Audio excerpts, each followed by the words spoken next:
My parents spent 23 years convincing me I was broken while my sister was perfect until the night I found her hidden stash of pills and realized the golden child they worshipped was nothing but a carefully constructed lie.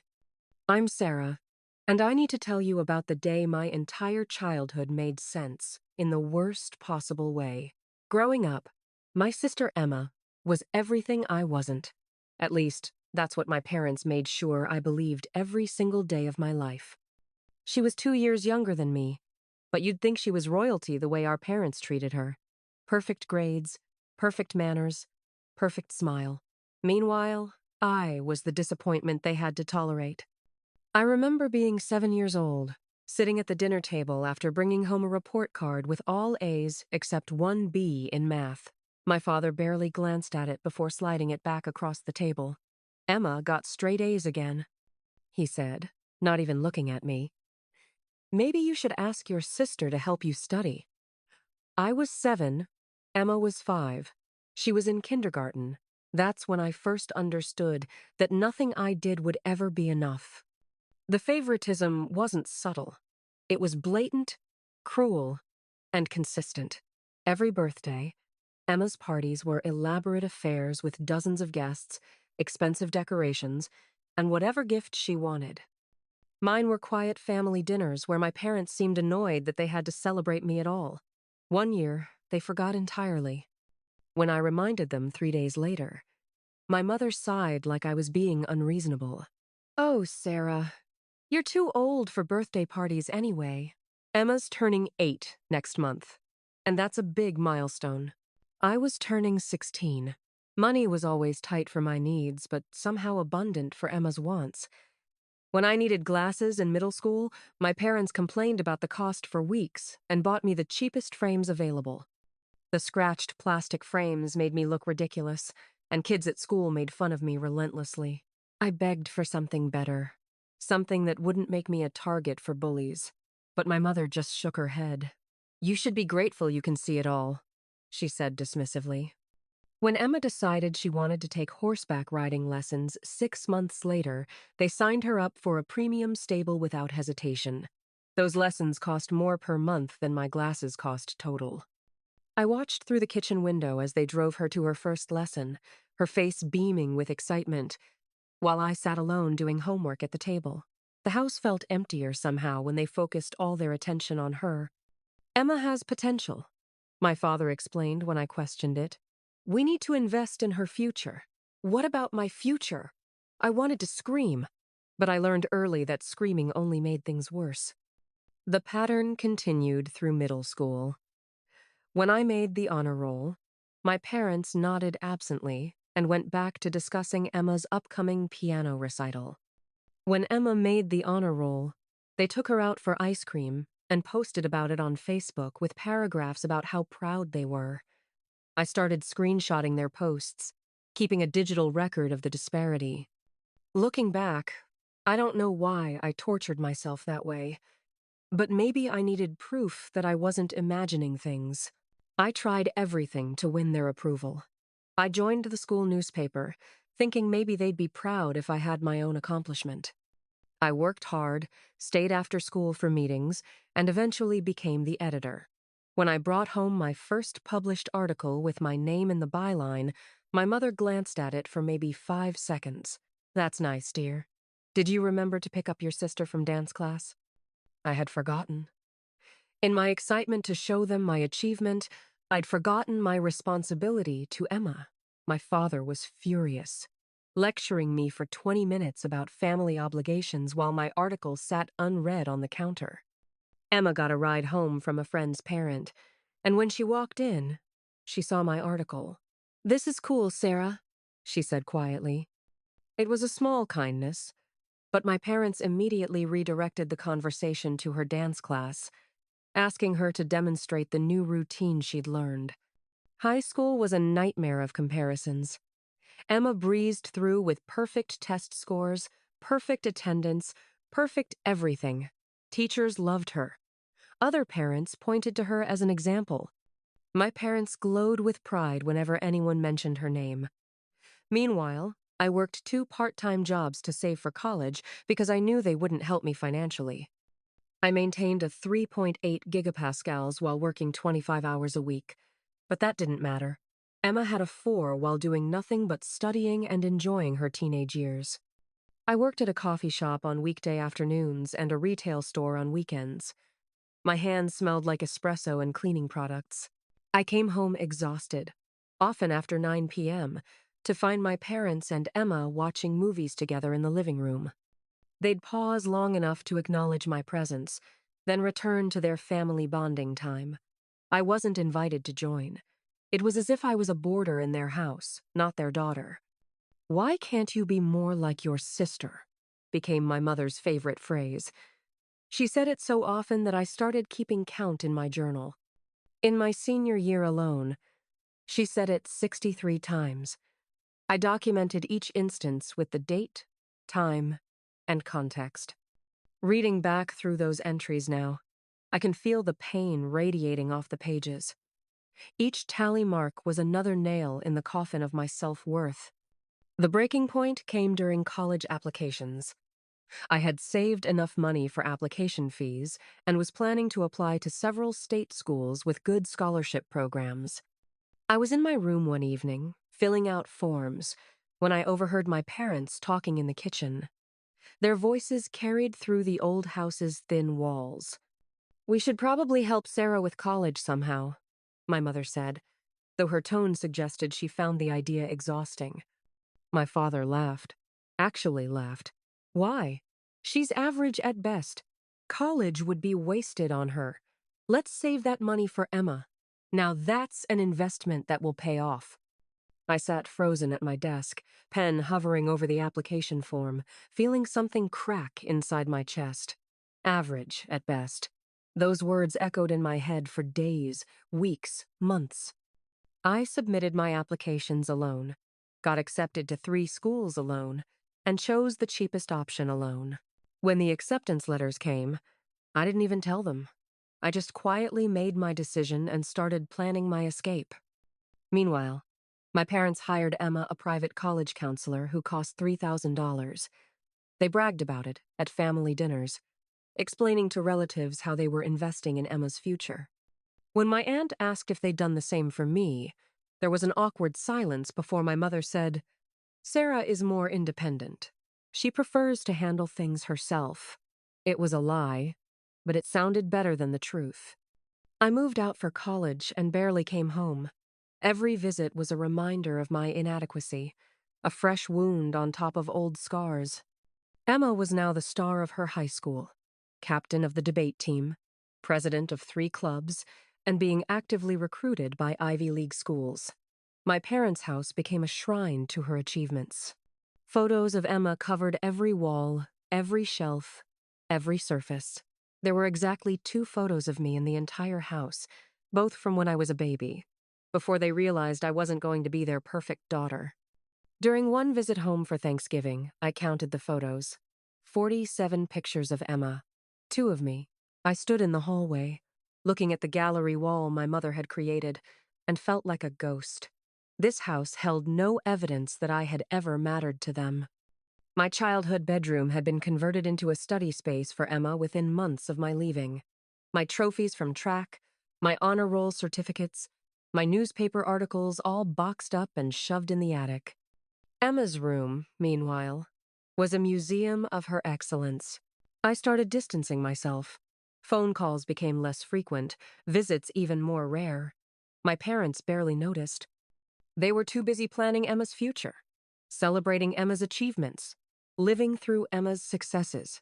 When I did call, conversations were painful exercises in being dismissed. "How's school?" my mother would ask, her tone suggesting she was just being polite. "Good. I made Dean's List again, and—" "That's wonderful. Oh, speaking of school, you won't believe what Emma did. She scored in the 99th percentile on her practice SAT. Can you imagine? We're looking at Ivy League schools now. Harvard, Yale, Princeton. The counselor says she has a real shot." Every conversation followed this pattern.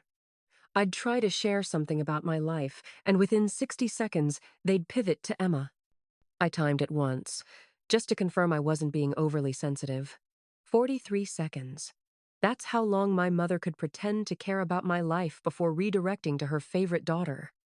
Then came Emma's college acceptance letters. She got into 7 prestigious schools, including 2 Ivy Leagues. My parents threw a massive party, invited everyone they knew, and spent the entire evening bragging about their brilliant daughter. I was invited, technically, but when I arrived, my mother looked surprised to see me. "Oh, Sarah, you came," she said, as if I was a distant cousin and not her eldest daughter. "We'll try not to overshadow Emma today. This is her moment." How exactly would I overshadow the golden child? I was wearing jeans and a simple blouse, while Emma held court in a designer dress they'd bought her for the occasion. The dress probably cost more than my entire month's rent. I watched as relatives congratulated her, as my parents beamed with pride, as Emma graciously accepted praise like she was born for it. I left after 20 minutes. No one noticed. Emma chose an elite private university with a full scholarship based on her perfect academic record. My parents cried tears of joy and posted about it on social media for days. The posts were novels, really, about how proud they were, how hard she'd worked, how bright her future was. When I had gotten my acceptance letters, my mother had said, "That's nice, dear," and returned to watching television. I thought college would give me freedom from the comparisons, from the constant reminder that I wasn't enough. And it did, for a while. I threw myself into my studies, made real friends who valued me, and started building a life where I mattered. I was finally happy. I joined clubs that interested me, not ones that would impress my parents. I dated people who saw me for who I was. I volunteered at a women's shelter and discovered that helping others helped me heal. But then Emma started college, and the phone calls from my parents became even more unbearable. Every conversation was about Emma's perfect roommate, Emma's perfect professors, Emma's perfect grades, Emma's perfect social life. They never asked about my life. When I tried to share something, they'd interrupt within 30 seconds to tell me another Emma story. "That's nice, Sarah. But guess what Emma did? She joined the pre-law society and they already want her to be treasurer. Isn't that amazing? She's only a freshman and they're already recognizing her leadership potential. We always knew she was special."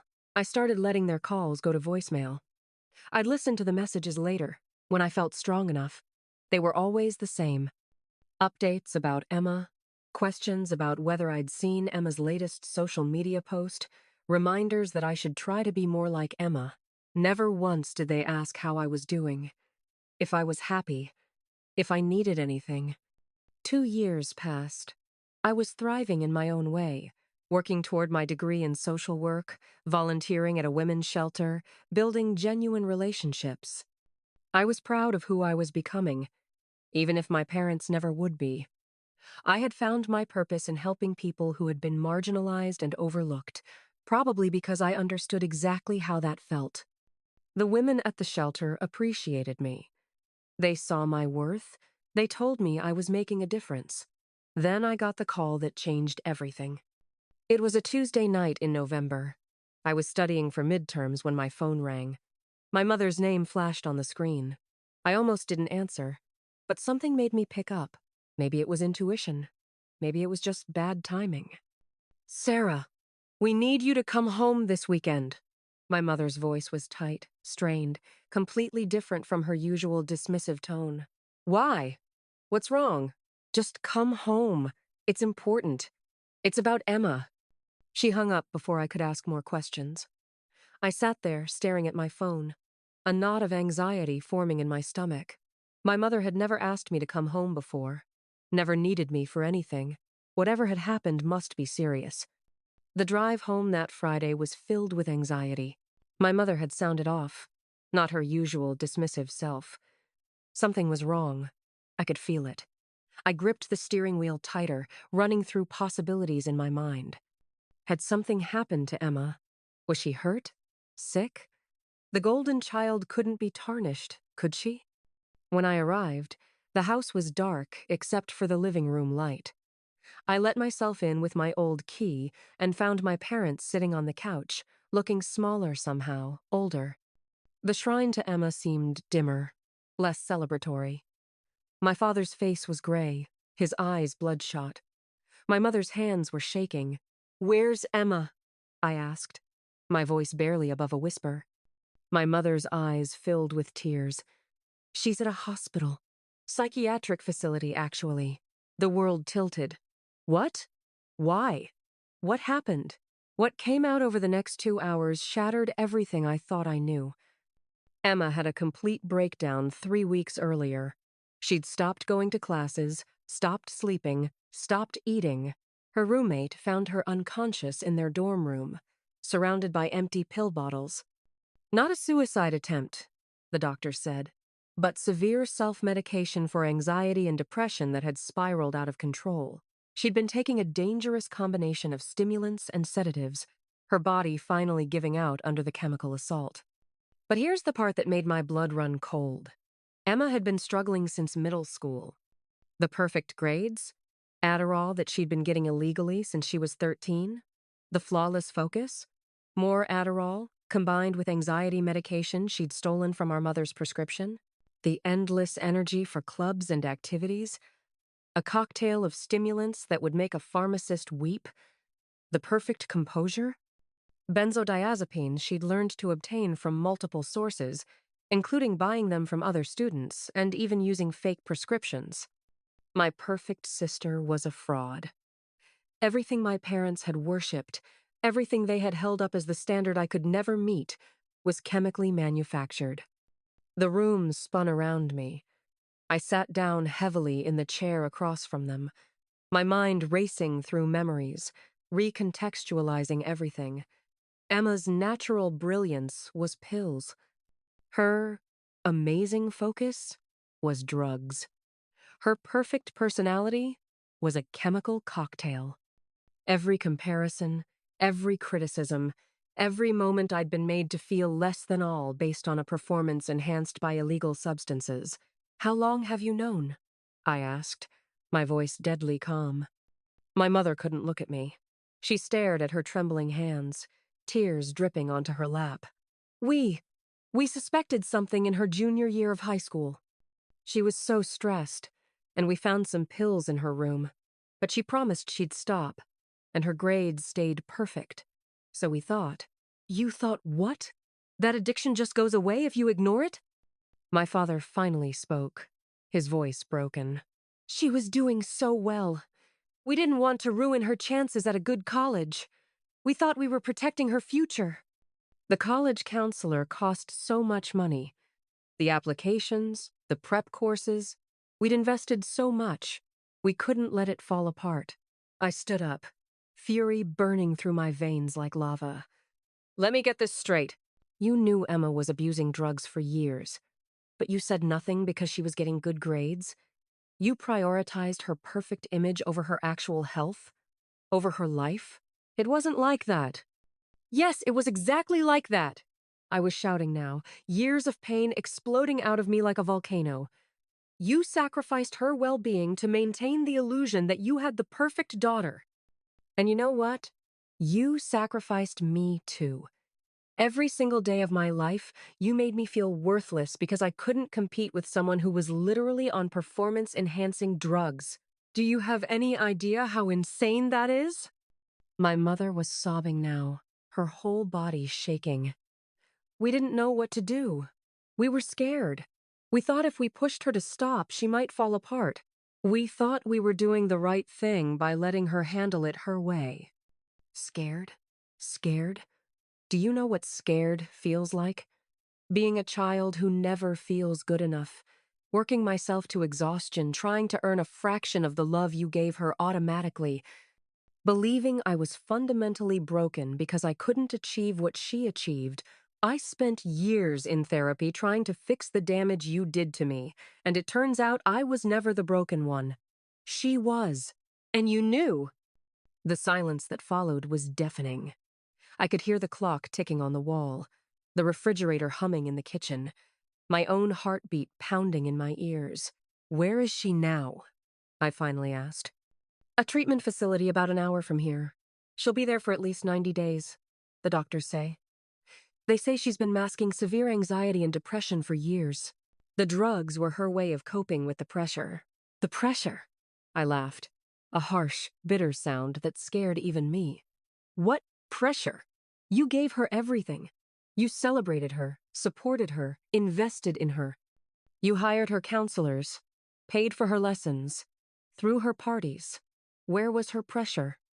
My father's head snapped up, and for the first time I saw something like awareness in his eyes. The pressure to be perfect, to maintain the image we needed her to be. We built her up so high that she couldn't fail. Every achievement meant we expected more. Every success raised the bar. She told the doctors she felt like she was walking a tightrope, and the drugs were the only thing keeping her balanced. And there it was, the truth, finally spoken out loud.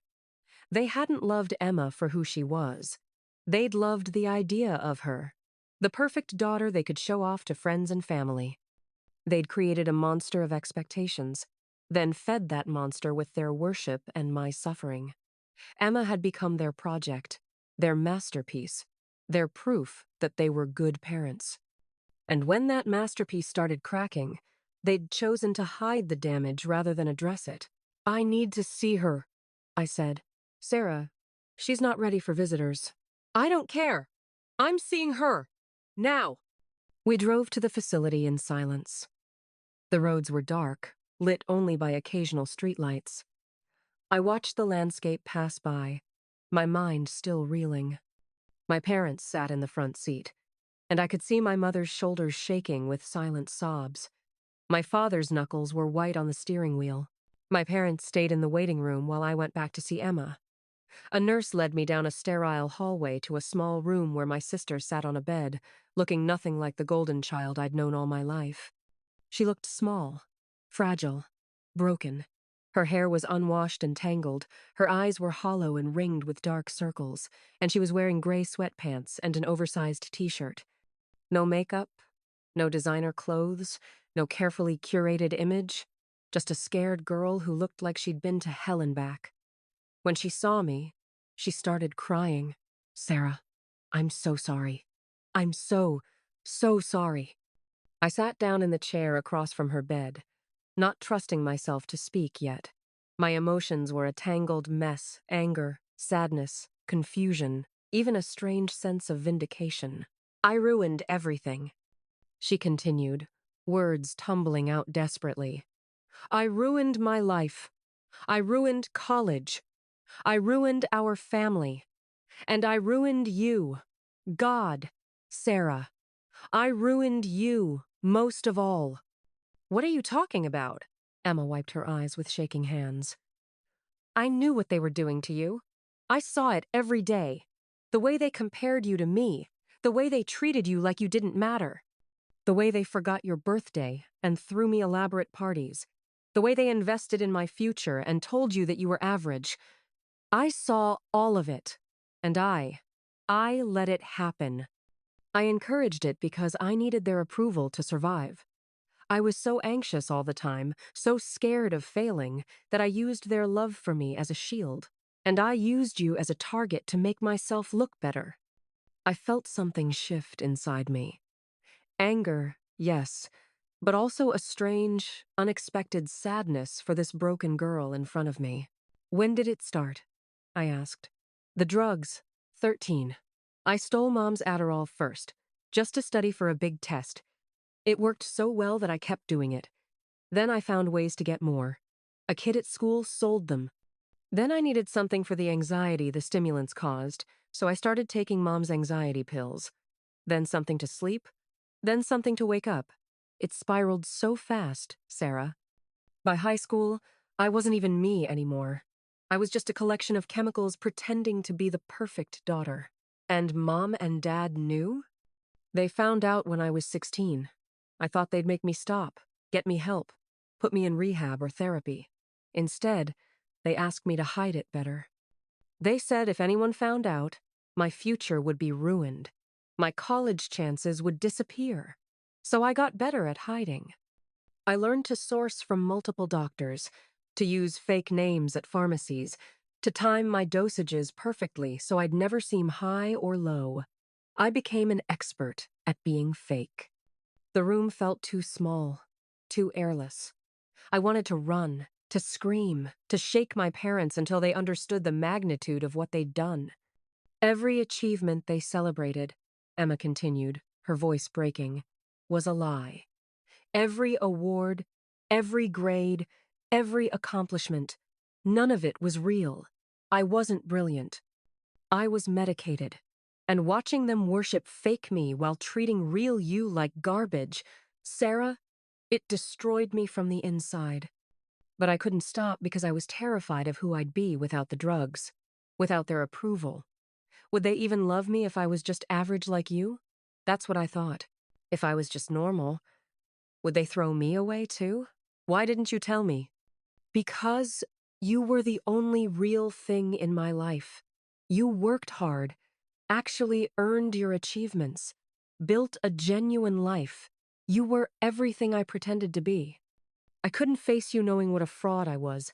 And she sobbed harder, I was jealous of you. Isn't that insane? They worshipped me, but I was jealous of you because you were actually strong. You survived their cruelty and became someone real. I crumbled under their praise and became nothing. I didn't know what to say. 23 years of resentment, pain, and anger was being rewritten in my mind. My perfect sister was never perfect. My parents' golden child was tarnished from the start. The family dynamic I'd suffered under was built on lies and pills and the desperate need to appear successful.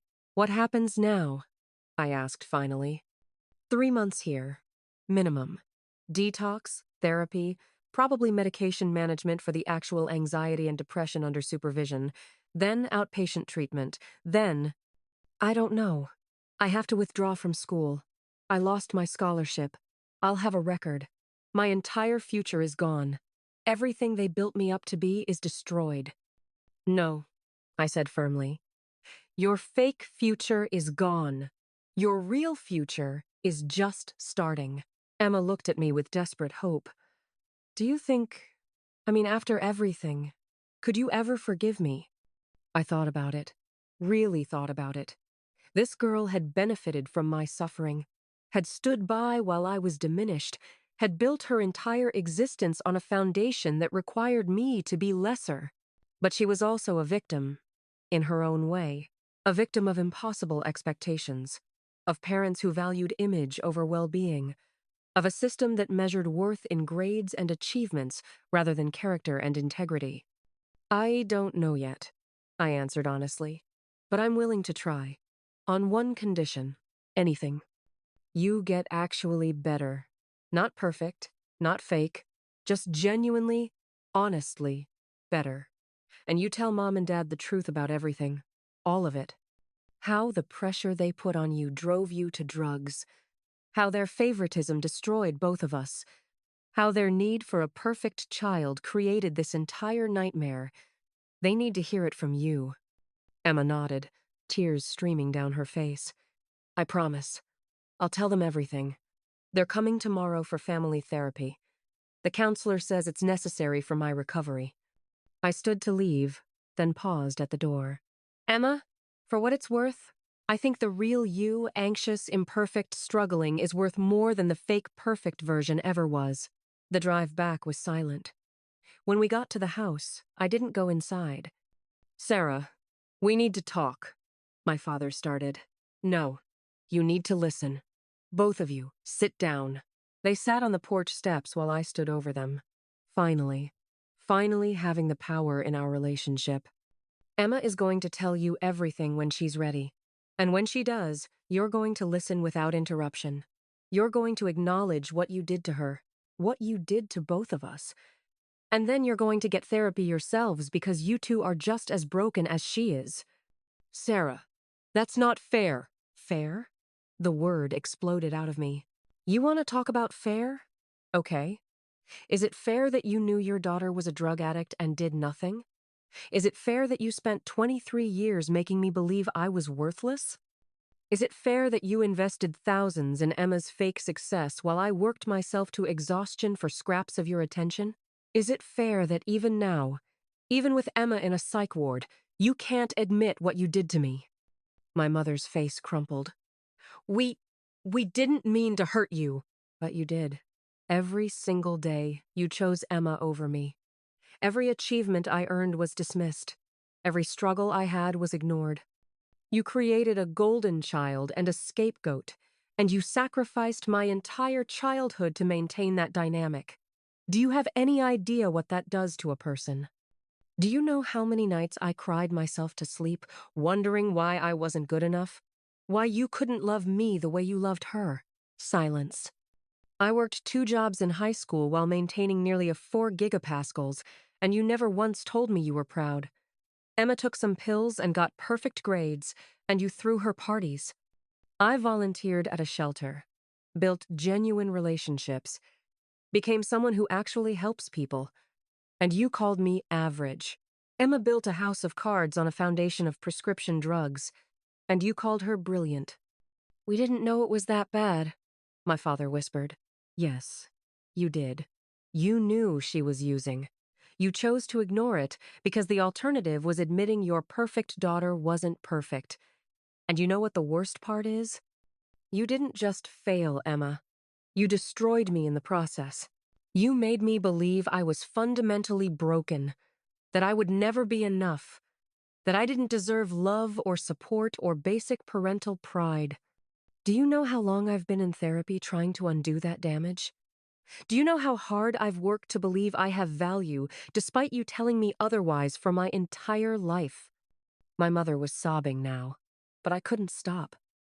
23 years of pain was pouring out, and I needed them to hear every word.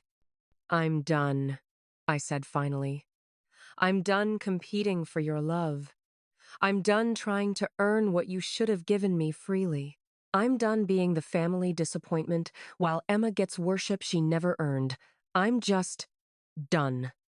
What does that mean? My father asked, his voice small and broken. It means I'm leaving. I'm going back to my life, my real life with people who value me for who I actually am. And you two need to figure out what kind of parents you want to be going forward. Because the ones you've been, they're not people I want in my life. I walked to my car, got in, and drove away. In my rearview mirror, I could see them sitting on the porch, 2 broken people finally confronting the consequences of their choices. The next few months were hard. Emma completed her treatment program, and true to her word, she had a long, painful conversation with our parents about everything. They started family therapy, which I attended exactly twice before deciding I needed separation to heal. Sitting in that room with them, watching them cry and apologize, didn't magically fix 23 years of damage. Emma reached out regularly, respecting my boundaries, slowly trying to build a real relationship between us. It was awkward and painful and sometimes felt impossible, but there were moments when I could see glimpses of who she might have been without the drugs, without the pressure, without the performance. She was funny in a self-deprecating way, creative, and surprisingly thoughtful. My parents tried too, in their clumsy way. Apologies that felt inadequate, attempts at conversation that fell flat, obvious efforts to show interest in my life that came years too late. I wasn't ready to forgive them. Maybe I never would be. But here's what I learned. I didn't need their approval to be whole. I didn't need their love to be worthy. I didn't need their acknowledgement to know my achievements were real. I was never broken. I was never average. I was never less than. I was just never seen. But I see myself now, and that's enough.